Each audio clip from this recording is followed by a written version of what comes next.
ជំរាបសួរពុកម៉ែបងប្អូនជាទីរាប់អានថ្ងៃនេះវិលមកជួបខ្ញុំសារជាថ្មីជាមួយមុខម្ហូបស្ងោរចាប់ឆាយឲ្យមានរសជាតិឆ្ងាញ់សម្លចាប់ឆាយមានបន្លែច្រើនមុខមែនទែនមានស្ពៃបូកគោការ៉ុតដំឡូងបារាំងមានផ្សិតខ្មៅស្លឹកត្រចៀកកណ្ដុរស្បែកជ្រូកនិងត្រីយឺហឺសម្រាប់ខ្ញុំដាក់តែប៉ុណ្្នឹងទេតែបើចំណែកបងប្អូនចូលចិត្តដាក់បន្លែច្រើនជាងនេះអាចដាក់បានតាមចំណូលចិត្តរបស់បងប្អូនរីឯផ្សិតខ្មៅនិងស្លឹកត្រចៀកកណ្ដុរបងប្អូននិងស្បែកជ្រូកមុននឹងយកទៅស្លខ្ញុំយកទៅស្រុះជាមួយទឹកក្តៅសិនដើម្បីកុំឲ្យយើងយកទៅស្លទៅវារាងធំក្លិនអញ្ចឹងយើងយកទៅស្រុះទឹកក្តៅសិនណាបងប្អូនបន្ទាប់មកយកមកហាន់ក្បាលចេញបងប្អូននេះក្បាលហ្នឹងយើងកាត់ចេញវាយកបោះចោលបងប្អូនបន្ទាប់មកផ្សិតខ្មៅរឿងធំខ្ញុំយកវាមកកាត់ជាពីរបើសិនជាទូចយើងមិនហាន់ជាពីរបងប្អូនយើងដាក់វាទាំងដុំទៅបន្ទាប់មកខ្ញុំមានត្រីយឺហឺហៀបវីបងប្អូនយើងយកមកហាន់វាជាចំណិតតូចទៅយើងមិនដាក់ទាំងមូលទេបើបងប្អូនមានច្រើនបងប្អូនអាចដាក់ទាំងមូលក៏បានដែរប៉ុន្តែខ្ញុំស្លលក្ខណៈគ្រួសារមនុស្សតិចអញ្ចឹងខ្ញុំដាក់តែវារាងតិចដែរបងប្អូនអញ្ចឹងខ្ញុំហាន់វាជាដុំតូចទៅ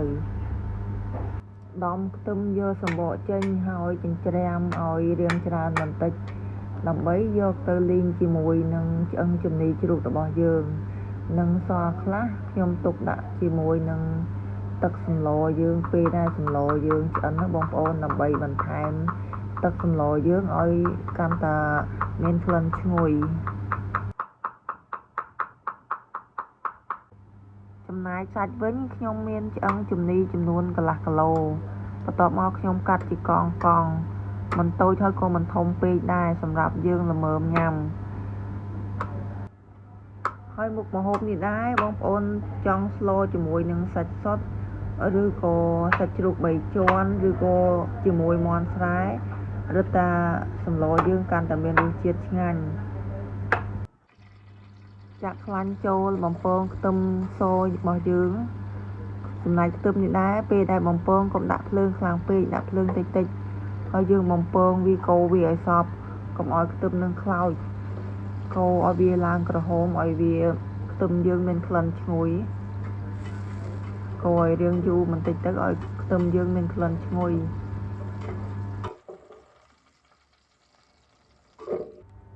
បំពងខ្ទឹមឲ្យឡើងក្រហមឲ្យមានក្លិនឈ្ងុយរួចហើយដាក់សាច់ចូលរំលីងឲ្យរាងស្ងួតបន្តិចរួចហើយសូមដាក់ម្សៅរ៉ូឌីចូលដាក់ម្សៅរ៉ូឌីរំលីងជាមួយសាច់បន្ទាប់មកបន្ថែមជាមួយនឹងស្ករអំបិលប៊ីចេងជាមួយនឹងទឹកត្រីសូមដាក់ទឹកប្រេងខ្យងចូលឲ្យរាងច្រើនបន្តិចដើម្បីឲ្យសម្លយើងកាន់តែមានក្លិនឈ្ងុយរំលីងវាឲ្យចូលជាតិជាមួយគ្រឿងចូលជាមួយសាច់ទៅរួចហើយសូមដាក់ម្រេចចូលឲ្យច្រើនបន្តិចទៅដើម្បីកុំឲ្យសាច់យើងមានក្លិនឆ្អាបហើយយើងរំលីងវាឲ្យរាងស្ងួតបន្តិចណាបន្ទាប់ពីសាច់យើងដាក់គ្រឿងកូរវាចូលជាតិរួចហើយខ្ញុំបន្ថែមជាមួយនឹងត្រីយឺហឺហៀបវីនេះដាក់ចូលវាអស់ទៅហើយរំលីងវាឲ្យចូលជាតិគ្នារួចហើយសូមយើងដាក់ផ្សិតខ្មៅនិងស្លឹកត្រចៀកកណ្ដោជាមួយនឹងស្បែកជ្រូកចូលកូរវាឲ្យសព្វឲ្យចូលជាតិគ្នាកូរផ្សិតខ្មៅជាមួយនឹងស្លឹកត្រចៀកកណ្ដុរចូលជាមួយសាច់កូរវាឲ្យចូលគ្នាឲ្យសព្វទៅរួចហើយយើងរងាស់វាមកសង្កត់សិនណាបងប្អូនរងាស់វាឲ្យគ្រឿងនិងសាច់និងផ្សិតនឹងវាចូលជាតិគ្នាពេលដែលរងាស់ខ្លាចខ្លោចខ្ញុំបន្ថែមជាមួយនឹងទឹកក្តៅបន្ថែមបន្តិចណាបងប្អូនតែកុំដាក់ច្រើនដាក់តែបន្តិចកុំឲ្យសម្លយើងខ្លោចហើយយើងរងាស់វាឲ្យសាច់និងគ្រឿងវាចូលជាតិគ្នារាងយូរបន្តិចសូមយើងដាក់បន្លែពេលដែលគ្រឿងចូលជាតិគ្នារួចហើយខ្ញុំបន្ថែមជាមួយបន្លែបងប្អូនបន្លែហ្នឹងខ្ញុំដាក់បន្លែរឹងមុនបន្លែទុនខ្ញុំដាក់ពេលក្រោយអញ្ចឹងខ្ញុំដាក់ការ៉ុតជាមួយដំឡូងបារាំង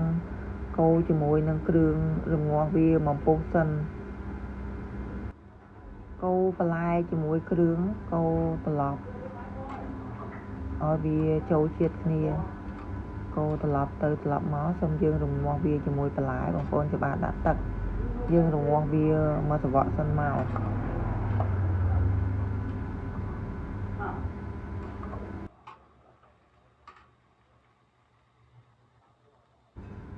ឥឡូវបន្លែជាមួយសាច់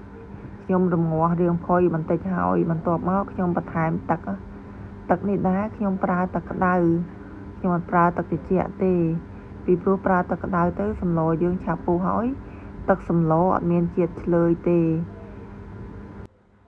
ពេលដែលទឹកសម្លពុះខ្ញុំបន្ថែមជាមួយបន្លែបងប្អូនបន្លែខ្ញុំបន្ថែមជាមួយនឹង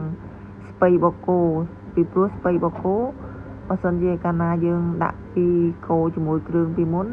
វាអាចនឹងឆាប់រលួយអញ្ចឹងខ្ញុំបន្ថែមនៅពេលដែលទឹកពុះរងាស់ស្ពៃបូកគោឲ្យមកពុះទៅបន្ទាប់មកខ្ញុំបន្ថែមគ្រឿងមានស្ករប៊ីចេងម្សៅរ៉ូឌីទឹកត្រីបន្តិចចំណុចប៊ីចេងមិនបាច់ប្រើច្រើនពេកទេពីព្រោះខ្ញុំប្រើរ៉ូឌីរៀងច្រើនហើយអញ្ចឹងប៊ីចេងខ្ញុំអត់ប្រើច្រើនទេខ្ញុំប្រើតែបន្តិចទៅកុំឲ្យទឹកសម្លយើងរាងឆ្លើយសម្លចាប់ឆាយរបស់ខ្ញុំឆ្អិនហើយបងប្អូនហើយដើម្បីបន្ថែមឲ្យសម្លយើងកាន់តែឈ្ងុយបងប្អូនអាចដាក់ខ្ទឹមបំពងបន្ថែមទៀតតែបងប្អូនញ៉ាំភ្លាមចាំបងប្អូនដាក់សម្រាប់ខ្ញុំអត់ទាន់ញ៉ាំខ្ញុំអត់ទាន់ដាក់ខ្ទឹមបំពងទេចាំពេលដែលខ្ញុំញ៉ាំខ្ញុំកម្ដៅវាឲ្យក្ដៅចាំខ្ញុំដាក់ខ្ទឹមបំពងចូលឲ្យយកវាទៅញ៉ាំជាមួយបាយបានសម្លយើងកាន់តែមានក្លិនឈ្ងុយអរគុណបងប្អូនដែលតែងតែចូលចិត្តមើលវីដេអូខ្ញុំពីដើមដល់ចប់សូមបងប្អូនចុចសញ្ញាកណ្ដឹងឬចុច Subscribe ម្នាក់មួយផងបងប្អូនសូមអរគុណ